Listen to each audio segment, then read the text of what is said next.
The Ham class was a class of inshore minesweepers, known as the Type 1, of the British Royal Navy. The class was designed to operate in the shallow water of rivers and estuaries. All of the ships in the class are named for British place names that end with Ham. The parent firm that was responsible for supervising construction was Samuel Wight of Cowes, Isle of Wight. Unlike traditional minesweepers, they were not equipped for sweeping moored or magnetic mines. The work was to locate individual mines and neutralize them. This was a then new role, and the class was configured for working in the shallow water of rivers, estuaries and shipping channels. The class consisted of 93 ships, launched between 1954 and 1959.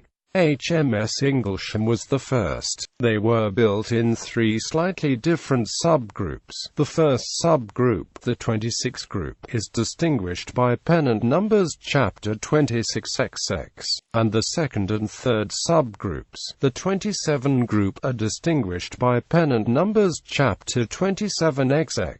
The 26 group was of wooden non-ferrous metal composite construction and the 27 group was of all-wood construction. The third subgroup is distinguished by a prominent rubbing strake around the hull and slightly larger dimensions. The vessels displaced 164 tons fully laden and were armed with one 40mm Bofors a 20mm Lycon gun. They were 32.5 meters long overall with a 6.4-m ETRE beam.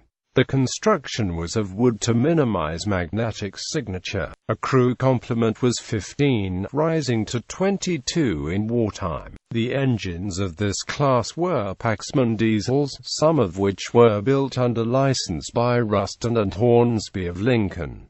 Each vessel had 212 YHAXM for main propulsion, rated at 550 bhp at 1000 revolutions per minute, plus 112 YHAZ for pulse generation. Maximum speed was 14 knots, dropping to 9 knots when minesweeping. The class shared the same basic hull as the Ley class mine hunter and the Echo class inshore survey craft. Ships